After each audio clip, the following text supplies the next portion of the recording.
Olá, amigos. Estamos iniciando mais um programa Esclarecimentos Oportunos. Lembramos sempre que esse programa é um oferecimento e uma realização da Sociedade Espírita Francisco de Assis, casa sediada na cidade de São Paulo. Conosco, como sempre, o nosso companheiro Milton Felipe. Como está, senhor Milton? Muito bem, muito obrigado. Quero aproveitar mais esta oportunidade para desejar a todos que os bons espíritos nos ajudem sempre. Meu amigo Milton, como fazemos quase que em todos os nossos programas, vamos atender a mais uma solicitação que nos foi encaminhada. E diz o seguinte: família e obsessão. Pode acontecer envolvimento obsessivo em todos os membros da família? É uma pergunta muito boa, muito sugestiva, necessária mesmo de nós abordarmos em nosso programa. Já tivemos a oportunidade de conversar a respeito da obsessão e de forma que nós não vamos alterar absolutamente em nada tudo quanto nós já examinamos anteriormente. Agora, ela é mais direta essa pergunta porque está levantando a ideia de uma obsessão coletiva. E o Espiritismo estudou e estuda detalhadamente esse aspecto. Allan Kardec fez, inclusive, estudos in loco a respeito desse assunto. Não apenas da família, como de um bairro, de uma cidade. Se alguém tem alguma ideia, é possível haver influência obsessiva em todo um bairro, um distrito, um país? Claro que sim, claro que sim. E é por isso que nós temos que entender desse assunto para nos orientar e também para orientarmos as pessoas da nossa família. Então eu começo dizendo o seguinte, Coelho. O estudo espírita sobre obsessão está localizado no capítulo 23 do Livro dos Médiuns. Essa obra é uma obra importantíssima da literatura espírita, porque Allan Kardec escreveu especialmente para orientar médiuns e também dirigentes espíritas. Então, todo médium e todo dirigente espírita deveria se reportar a esse livro para saber, do ponto de vista espírita, o que acontece com esse assunto ligado com mediunidade. Ora, se Allan Kardec escreveu esse livro e incluiu no Livro dos Médiuns a obsessão, é porque a obsessão tem a ver com mediunidade. Então, sempre eu digo que uma pessoa obsediada, ela é médium por natureza. Portanto, a influência e interinfluência com os espíritos é um assunto, digamos, corriqueiro no estudo da obsessão. Pode haver obsessão coletiva dentro de uma família? Pode. Por quê? Porque os espíritos se agrupam, como nós sabemos, existe uma explicação doutrinária de como os espíritos se atraem magneticamente para a reencarnação. Formada a família, dependendo das influências que as pessoas recebem dos espíritos, pode acontecer de um ou mais espíritos na família, ou todos serem envolvidos por vários espíritos e, por que não dizer, por vezes de um só. É um assunto sério, delicadíssimo. Eu tive a oportunidade de contatar no passado, na década de 60, com uma família de 4 pessoas que todos os 4 estavam recebendo influências obsessivas. Então foi preciso, na linguagem nossa, doutrinar os espíritos, e isso levou muito tempo, muito tempo. É um engano imaginar que numa única sessão a gente é capaz de esclarecer um espírito integralmente. É muito engano imaginarmos isso, porque dependendo dos assuntos que envolvem a obsessão, a pendência entre eles, tudo está relacionado com o aspecto moral, precisamos de muito tempo para conversar, esclarecer, conscientizar o espírito da sua situação. Mas essas coisas nunca acontecem por acaso, né, Milton? Não existe acaso. Não existe acaso. Por vezes pode parecer que a obsessão é algo prejudicial, mas por outro lado, se a gente analisar com calma, é uma forma de nós despertarmos para algumas questões que às vezes passam desapercebidas pro dia a dia de nós todos. Então, a obsessão, se nós tivéssemos o devido cuidado, ela não ocorreria com tanta frequência. Difícil dizer que não ocorresse nunca, né? Porque um outro momento a gente tem os deslizes, né? Claro. Mas se nós tivéssemos a consciência que nós somos espíritos, Kardec perguntou para os espíritos se os espíritos nos influenciam, e Kardec diz, muitas vezes são eles que vos dirigem, né? Então, por vezes nós estamos sendo dirigidos, estamos sendo conduzidos e não notamos, não percebemos. Por vontade também, né? Vontade própria. E a gente acaba às vezes gostando, né? Eu tô bem, assim. Isso mesmo. Então, essa coisa da obsessão é algo a se pensar bastante, porque, como nós falamos no início, a família, a cidade, o país, e a gente tem assim as coisas da obsessão, nesse capítulo que você fala tem os níveis, né? Obsessão simples, a fascinação. Nós não vemos grupos fascinados por pessoas que não dizem absolutamente nada, mas ficam fascinados porque fulano falou alguma coisa. Até no próprio meio espírita, às vezes, alguém vem, traz uma novidade e a gente vê que algumas pessoas ficam fascinadas por aquela informação sem o devido raciocínio, Milton. E a fascinação é uma modalidade da obsessão. Fascinação simples, através de pensamentos, emaranhados de pensamentos, e também a subjugação, que é onde o espírito mantém o agente encarnado, às vezes é o contrário, né? O obsessor é encarnado e mantém o espírito sob julgo. Você disse muito bem, nós precisamos aprender isto para conseguirmos vencer essas influências. E tudo está relacionado com a experiência que o espírito faz aqui na Terra como aprendizado. Então a obsessão, no final das contas, é um benefício, Dois, né? Para todos aqueles que são envolvidos. Agora, o que nós temos que entender? Kardec diz que ela está na razão direta da relação moral entre os espíritos. Ela sempre está ligada com o aspecto moral. Esse aspecto moral, meus amigos, significa a forma como nós nos relacionamos com pessoas e com os espíritos. Então, o jeito que a pessoa se relaciona é que contrai esse compromisso de ordem moral. E ele vai servir como expediente, eu devo usar essa expressão porque ela é real, vai ser usado como um expediente por onde a pessoa vai começar a aprender as coisas sobre a vida.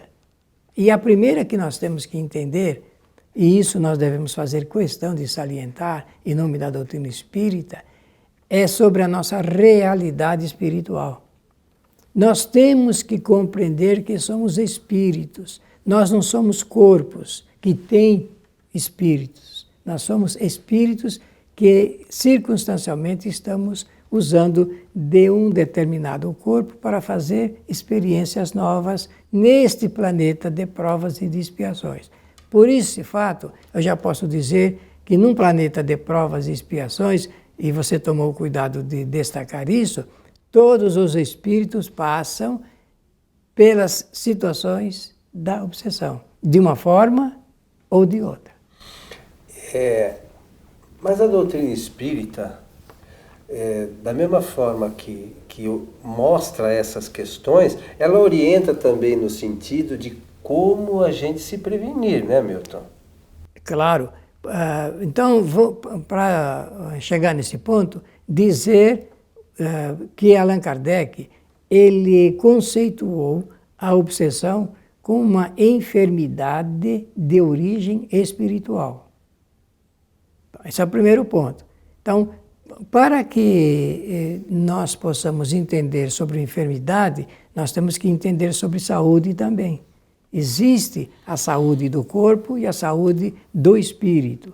Se nós queremos nos defender ou nos prevenir da obsessão, que é uma enfermidade, nós temos que tomar todos os cuidados para regrar a vida, conforme diz Allan Kardec, do ponto de vista moral. E o que vem a ser isso? Procurar não errar moralmente falando, não cometer os enganos, as falhas que nós cometemos no processo de relacionamento com os outros seres. Honestidade, nós já vimos esse aspecto, né? A honestidade, a honra, a dignidade e a fidelidade são os 4 pontos ou virtudes, como quiserem chamar. Os antigos, lá na Grécia, filósofos chamavam de virtudes, mas parece que nós temos receio de usar essa palavra. E é tudo que nós temos que buscar na vida, são as verdadeiras virtudes. Porque nós vivemos num mundo, num planeta, em que a porta aberta é a porta larga. É aquela que do vale tudo. Nós estamos percebendo que o momento da nossa vida aqui se torna um tanto quanto mais difícil, exatamente porque nós buscamos as facilidades do mundo. E para viver em regime de honra, honestidade, dignidade e fidelidade, é preciso tomar cuidado. E é o que pode nos defender. Não foi isso que você perguntou? Quais são os caminhos para nos defendermos, nos prevenirmos, você usou a palavra, nos prevenirmos da obsessão? É isso, é viver em regime de honestidade, de honra, dignidade e fidelidade. Essas palavras que eu estou salientando aqui, elas parecem que são a mesma coisa, mas não são. Cada uma delas tem uma linha específica de valor, e esse valor é o que nós temos que buscar. Aqui a gente vê, do modo geral, as pessoas... Bom, eu tenho que ser correto. Usa-se essa expressão. Mas nós somos realmente corretos em tudo que a gente faz? Não, porque a nossa condição, nossa natureza é de espírito imperfeito, em um planeta de provas e de expiações, estamos sujeitos a experiências as mais difíceis, dolorosas, angustiantes até. O indivíduo, às vezes, nem ele próprio se entende, quanto mais compreender o semelhante. Mas eu tô negócio, a gente sabe, eu tenho que agir corretamente. Eu faço isso. À medida que eu não faço, normalmente eu acabo atraindo espírito. Da mesma qualidade daquele procedimento ou pensamento. Então, aí começa a dificuldade. Isso vai virando uma bola de neve e a gente não se dá conta. Mas como a gente está envolvido, a gente se deixa levar para a situação, como você mencionou no início, a gente acaba gostando daquilo. Mas não é, o que eu estou fazendo não é muito errado, né? É mais ou menos só, e então pode. Mas não existe o mais ou menos, né? E a mesma coisa, Milton, a gente vê muitas vezes que acontece na própria doutrina espírita. As pessoas querem introduzir coisas na doutrina espírita que não tem nada a ver com o espiritismo. Mas é só isso, o que tem de mais? E aí, do só isso por só aquilo e mais aquele outro, vai criando uma miscelânea que ninguém sabe hoje mais o que é realmente o espiritismo. E assim também a gente faz com a vida da gente. Né, as questões morais. Mas isso é mais ou menos, tudo bem, ninguém tá, e a gente acha que ninguém está vendo, né? Mas esquece que os espíritos estão aqui à nossa estão sempre volta, presentes. De olho. Sempre presentes. Né? Uma outra questão que eu observo, Milton, e você também deve perceber há muito mais tempo e de uma forma mais detalhada, é que as pessoas, às vezes, vão buscar auxílio no centro espírita, Mas elas não entendem que o centro espírita não faz milagre. O centro espírita traz essas informações que nós estamos tentando trazer aqui, da influência que os espíritos exercem, dessas questões da obsessão que elas existem, e elas não percebem que, onde é que eu vou encontrar isso no centro espírita? Na hora que a pessoa está fazendo a palestra. As informações que são trazidas na palestra, que são importantes, né? E a gente esquece disso, né? Fica, na hora da palestra, a gente está mais pensando na hora de ir embora, vai demorar muito, é importante.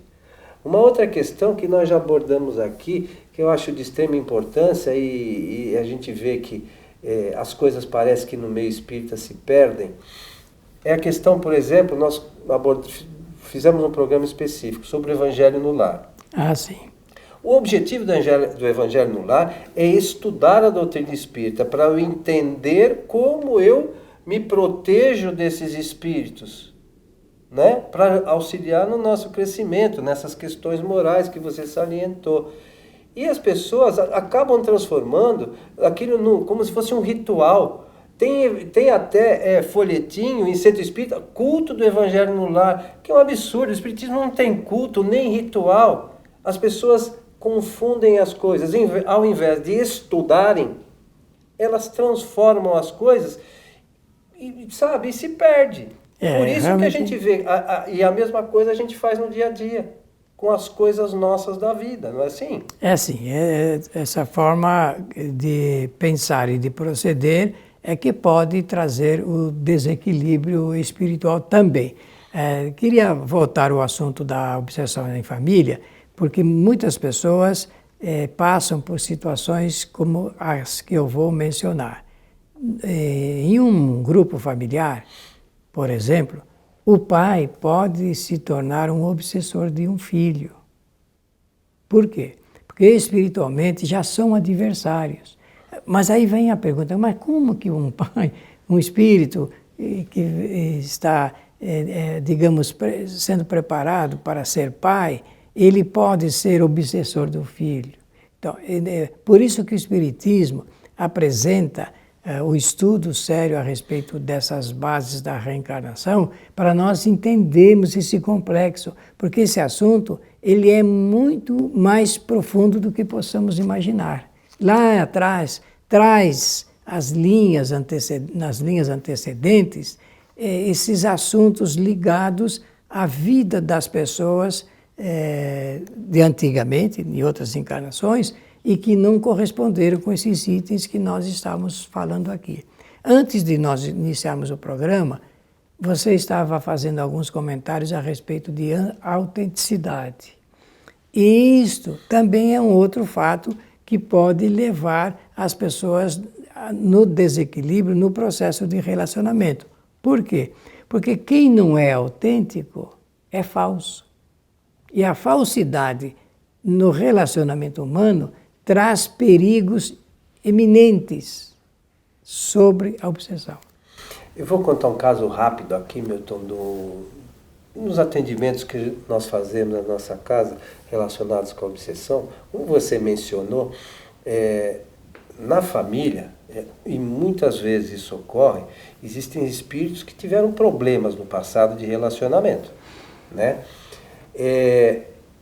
E foi conversando com o espírito, ele foi contando mais ou menos a história, e depois nós vimos que o pai e a mãe tinham tido um certo relacionamento numa encarnação anterior. Ou melhor, a mãe e o filho tinham tido um certo relacionamento. E o pai entrou na história e acabaram brigando. O pai matou o que era o filho hoje e acabou ficando com a mãe. E aquele caso veio rolando por anos a fio, de obsessão, um encarnado, Sim. outra hora o outro encarnado. E hoje, às vezes, essas coisas das reuniões na família... Afloram. Não, e primeiro que vem para tentar ajustar as diferenças. Mas chega, às vezes a gente nem percebe, né, que isso está acontecendo, mas muitas vezes a gente não sabe porque tem uma visão, assim, tem um relacionamento bom com um filho e com o outro a gente não sabe porque não dá certo. Então, é esse detalhe que nós temos que cuidar, de examinar, de estudar com carinho para nós chegarmos àquilo que nós chamamos da cura da obsessão. Isso leva tempo, às vezes leva uma encarnação inteirinha, 2, mas nós temos que um dia começar a examinar esse assunto. Eu penso que falando dessa forma, nós contribuímos um pouco para atender aí a pessoa que elaborou a pergunta, essa questão muito interessante sobre família e obsessão. E essa que você salientou já algumas vezes, falou no decorrer do programa, as questões relacionadas à moral. Essa transformação tão necessária que todos nós temos que realizar. Não é que, quando a gente fala aqui, às vezes as pessoas podem falar, eles estão falando, será que eles são perfeitos? É claro que não. Mas nós temos que ter consciência de tentar trabalhar para amanhã sermos melhores do que hoje. Isso não é ser perfeito, é tentar melhorar e buscando meios para sermos melhores moralmente a cada dia, não é isso, amigo? Um pouco de cada vez. Um pouco por vez, não é que nem apagar e acender a luz, amanhã vou estar novo, não é assim. Mas eu acho que se Deus fez o universo assim, é porque a gente consegue, né? Com certeza. Meu amigo Milton, estamos chegando ao final do nosso programa Esclarecimentos Oportunos. Somente agradecer pela generosa participação de todos e desejar-lhes que os bons espíritos nos ajudem sempre. Queremos lembrar também que a nossa casa transmite as palestras realizadas às sextas-feiras, a partir das 19h30, ao vivo pela internet. É só acessar o site tvfraternidade.com.br. A todos o nosso abraço e até o nosso próximo programa.